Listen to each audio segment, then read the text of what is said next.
Food was an important part of royal life for the ancient kings of Kabul.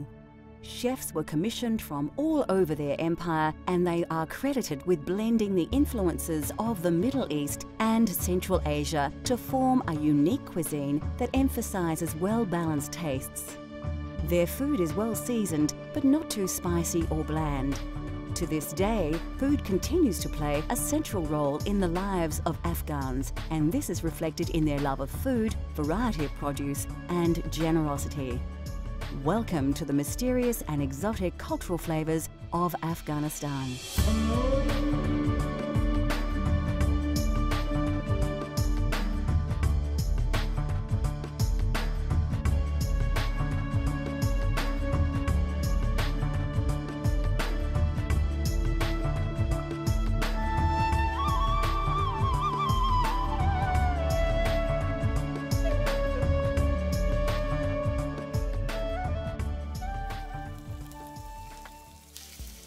Afghanistan is a landlocked mountainous country with wide sweeping plains to the north and southwest.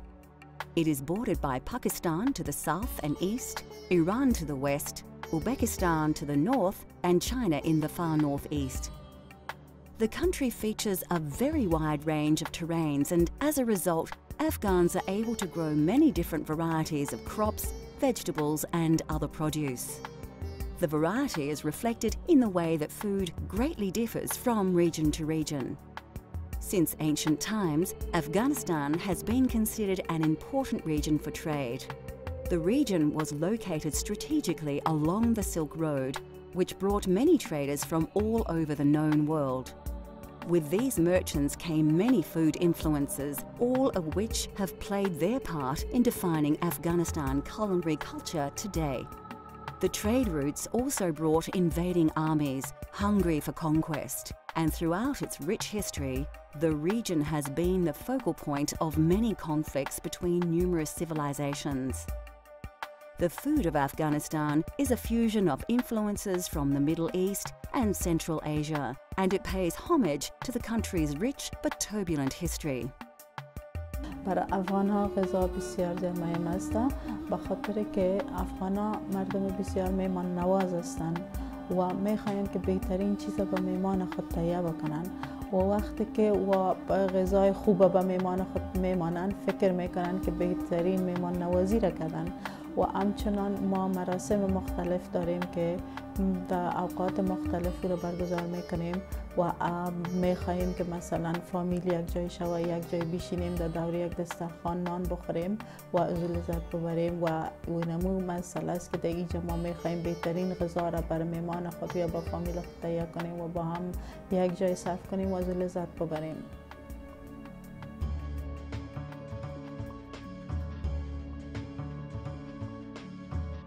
Although Afghan food can vary greatly between regions, there are many food staples which are found commonly everywhere. Fresh yogurt, coriander, garlic, onions, tomatoes and potatoes are widely used across the country. These ingredients are commonly used in korma, a popular stew which is usually served with rice. There are over 100 recipes for korma, and these can include many combinations of vegetables, fruits, spices and meat, but they are nearly always cooked around a fried onion base. Due to the large variety of terrains available to them, Afghans are able to grow an abundance of exceptionally high-quality fruits. These fruits have traditionally been the main export of Afghanistan. Afghanistan is well known around the world for the quality of its grapes. These are generally grown in the warmer climates and are highly prized. They are used fresh or sometimes dried to form sultanas, which can be stored for longer periods of time and added to dishes such as palaw, the national rice dish. Other fruits that are plentiful, depending upon the region, include pomegranates, apricots, berries and plums. Nuts are another important and extremely healthy food source that are very popular.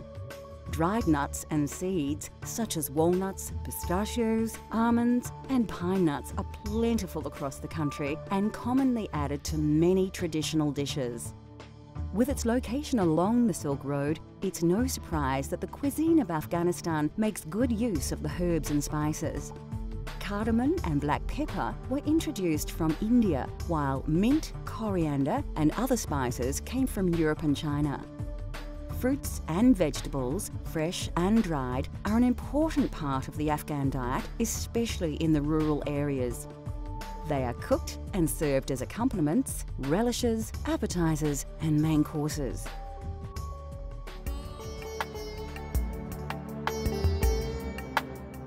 A perfect example of the influence of China on the Afghan cuisine is these delicious dumplings.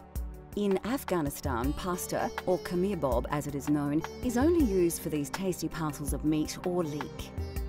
من تو مثل یک غذای اوسانه است در افغانستان و زیاد مردم وقتی که فامیلا میخواین یک جای شون بین امروز ملی من تو میکنیم و همگی یک جای میشیم و بعد زور هر کس یکی میخواد که یک کمک بکنه، یکی میخواد خمیرش تیار بکنه، یکی میخواد درون مواد درون خود منتور تیار بکنه، یکی میخواد مواد سرش تیار بکنه و کلگی ما یک جای میشینیم و مواد منتور تیار میکنیم و همگی ما یک جای میشینیم در دور یک میز منتور تیار میکنیم و هر کس میخواد که دو یک چیز بکنه و کار بکنه که میخواین و از اون کار کردنش هم لذت میبرن و بعد از اون که تیار میکنیم و با هم یک جای میشینیم و یک لذت دیگه داره به همگی ما.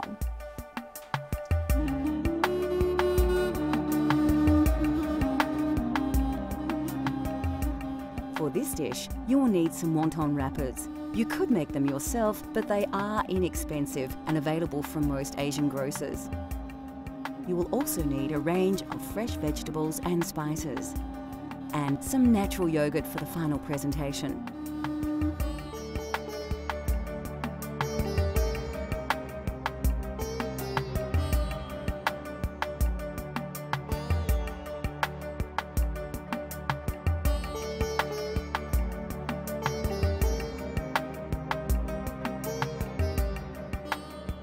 Mantu is prepared in 3 stages, so let's get started.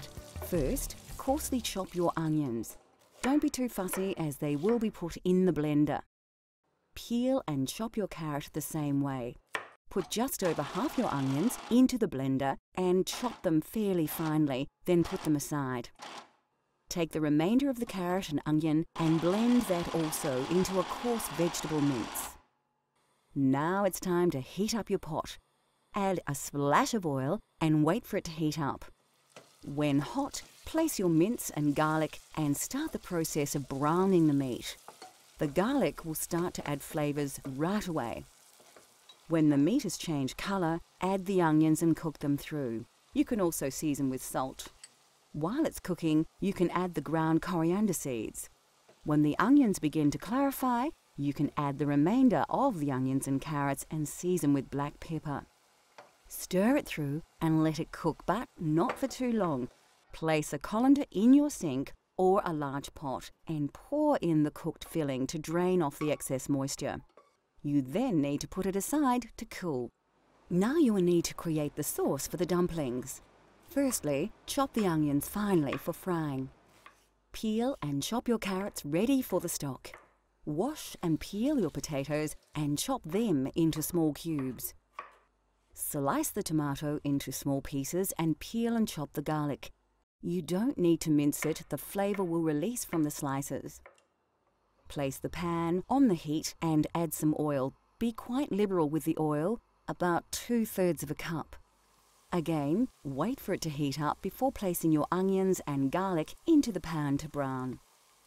When the onion is cooked well, add your tomato. Cook for a little while before adding the carrot and potato together. You can also season with a little salt at this time. You will notice the sauce is taking on a nice rich colour. You will need to add a little water at this stage, then put the lid on and place it aside to simmer. When the filling is cooled, place your steamer pot on the stove to heat up. Then it's time to make your dumplings. Make sure you have a little water handy to pinch your wraps together. Spread the wrap on the bench top and place a little filling in the middle. Wet your fingertips and dab a little water in each corner. Fold the opposite corners together like this and then curl the ends together. Let's take a look at that again. Everybody makes their own particular shape, and don't worry if yours looks a little different, they still taste great. When you have steam escaping from the lid of your steamer, it's ready to go. Place a little oil on the steam pan and oil it lightly. Place the khmer bob dumplings into the tray, not so close that they will stick together. Cook them for about 10 to 12 minutes, then serve them with fresh natural yogurt with a little garlic and lemon juice and a sprinkle of paprika. Finally, garnish with mint or coriander. Then, of course, eat them before they go cold. Mantu, a popular Afghan treat.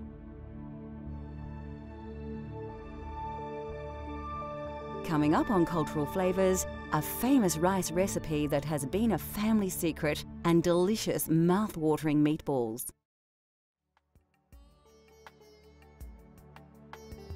Every country has foods that are eaten all the time, staple dishes that taste great but are practical and nutritional. Kabuli Palaw is one of those dishes. Although the cuisine differs greatly right across Afghanistan, this style of baked rice, although very varied throughout the country, is a true Afghan classic. قابلی پلاو بسیار زیاد در افغانستان مشهور است و غذای بسیار مهم است، خصوصا برای عروسی‌ها، برای مهمانی‌های کلان. هر روز ما در افغانستان قابلی نمیخوریم. قابلی را میمانیم برای چیزهای بسیار مخصوص و برای مراسم مخصوص خود. و از او خاطر بسیار زیاد مهم است که ما در پختن قابلی بسیار زیاد کوشش میکنیم. مثلا بهترین برنج برای قابلی استفاده میکنیم و بهترین گوشت که در سسش مندازیم و از گوشت که استفاده میکنیم برای قابلی و زردک و کشمش، خلال، بادام، پسته و مسالجات مختلفی که با او استفاده میکنیم. قابلی را یک غذای بسیار مخصوص ساخته در افغانستان که بسیار لذت بخش است.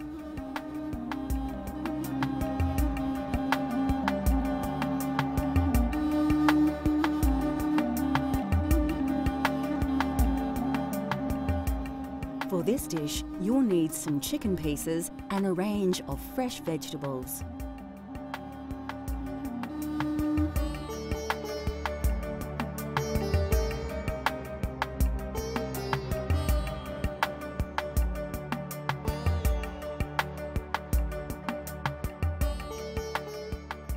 You will also require rice, and it's best soaked. 1 hour is okay, but soaking your rice for 3 hours is preferred. The first step is to prepare your chicken pieces. If you have quality free-range chicken, you may prefer to leave the skin on. Broiler hens tend to have a stronger flavour, so it's best to remove the skin, and you can wash it to remove some of the fat layer on the meat. Dice a large onion and about half a large tomato. Then it's over to the stove. Put some oil in a pan, and when hot, add the onions and bay leaves and get them cooking. When they are starting to brown, add the chicken pieces and coat them with the flavoured oil. Get them cooking and season with salt. When the chicken is browning, add the tomato and some water to really get your stock going. Place the lid on and keep it on the heat for about 10 minutes. Then you can move on to the rice. Now place a pot of water on the heat with a lid in preparation for the rice. While this is warming up, you can prepare the carrots that add flavour and colour to the rice dish. Peel your carrots, cut them, then slice them julienne style. You can use a slicer if you prefer. When the water is boiling, drain the soaking water from the rice and add it to the pot of water. You can also add some salt here too. While the rice is cooking, you can caramelise some sugar. This adds a rich brown colour to the dish. Add your sugar to a pan on medium heat, and while the rice is cooking, let the sugar begin to melt. Keep an eye on both the rice and the sugar, as you don't want to overcook either. When the rice is just softened, drain the water off. Wait until your caramel has reached a dark, rich tone. When it reaches this colour, add some water to stop the sugar cooking, then return it to the heat. Place the rice back in your pan, then tip the stock liquid into the rice and add the caramel. You will also need to add some oil here to avoid the rice sticking together. Grind your cardamom and fennel and add this to the rice. Place it back on the heat to warm. When steam escapes from the lid, it's time to place it in the oven at 250 degrees Celsius for 20 minutes. Then lower to about 100 degrees for another 40 minutes. You can cook it longer on low heat and the flavours will develop further. Now you will need more ground cardamom to add to your rice dish later. Then it's back to the stove to prepare the last of the ingredients. Fry your carrots, then sultanas, in a liberal amount of oil.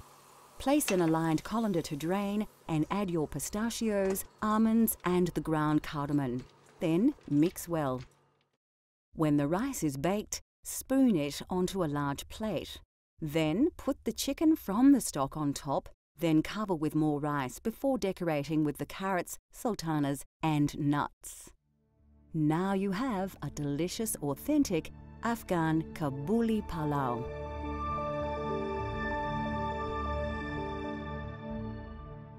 Next on Cultural Flavours, we explore the flavours of a traditionally hearty meal that is one of the oldest known recipes from the Middle East.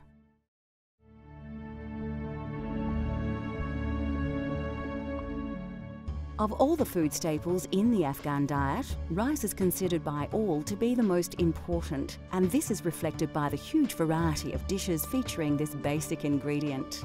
Rice was a favourite of the royal family, and rice dishes featured heavily in their ancient cookbooks. Wealthy families will eat it once a day, and most important ceremonies and family gatherings will always be marked by eating several rice dishes.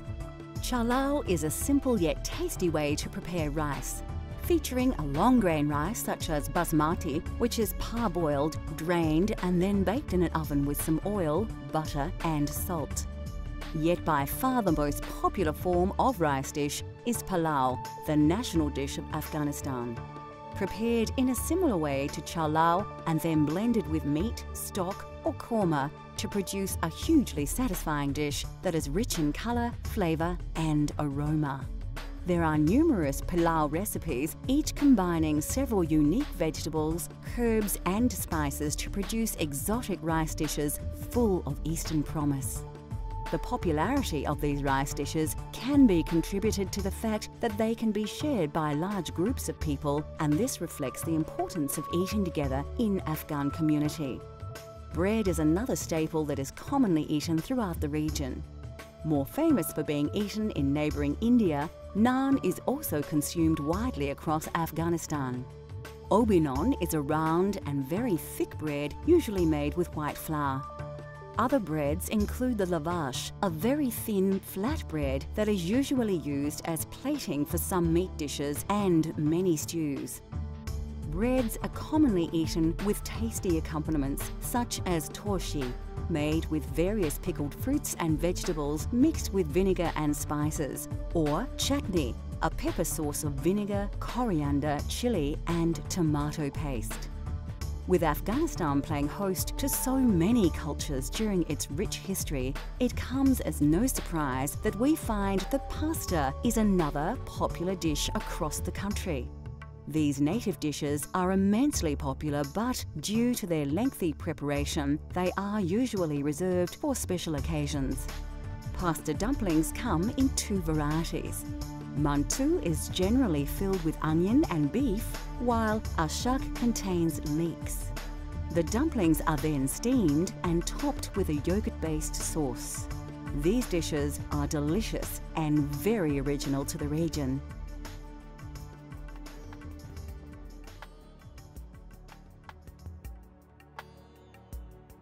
Popular across the Middle East and Asia, kofta, or meatballs as they are known in the West, have been made for hundreds of years. Made from ground meat or mince, they are a delicious piece of culinary history. کوفته از گوشت کوبیده تیار میشه که به همراه ترکاری‌های مختلف یک جای میشه و همراه یک مساله مخصوص خود کوفته و او بسیاری مردم خوش دارن که مرچ داشته باشه، بسیاری ندارن. خود کوفته به تنهایی همراه نان صرف میشه، مگم در افغانستان زیادتر کوفته را همراه چلاو صرف میکنن که او را کوفته چلاو میگن و یا همراه کچری قروت صرف میکنن که او هم یک غذای بسیار زیاد مشهور است و کوفته همراه این دو چیز زیادتر در افغانستان مصرف میشه.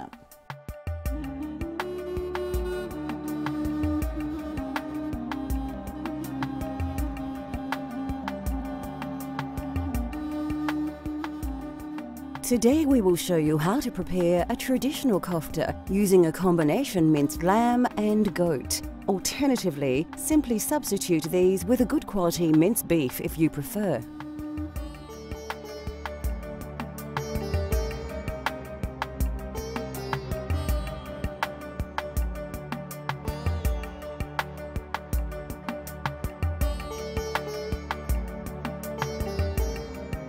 First, you will need to prepare your sauce that the meatballs will cook in, so peel and slice your garlic. Then you will need to chop your onions and slice your tomato and place it aside. Wash your fresh curry leaves ready for cooking. You can leave them on the stalk for now. Move over to the stove with your ingredients close by. Heat up some oil and when hot, fry your onion. When the onion is close to clear and browning off a little, strip some curry leaves into the onion and oil. Fry for about a minute to release the curry flavours and then add your tomato. Give it a quick stir and then you can slow the cooking by adding some water, about 2 cups. You will need your mince for this part. If you don't have goat and lamb mince, any type will do. You will also need to grind your coriander and peppercorns. Slice the onions and wash and slice the peppers. Then you can place them in a blender and chop them finely so they can be mixed into the minced meat. Add the onions and peppers to the meat along with the ground coriander seeds and ground pepper. Put a dish of water close by, then mix the ingredients with your hands. When thoroughly mixed, wet your hands a little and work the meat into small balls, then flatten. When they are all done, you can take them over to your simmering pot and add them to the sauce. Stir them through a little and replace the lid. They should be cooked in about 15 to 20 minutes, but you can leave them on a very low heat until you need to serve. They will absorb more flavour. Generally, kofta are presented in a bowl, garnished with mint or coriander and served with some warm flat bread. And yes, they do taste as good as they look.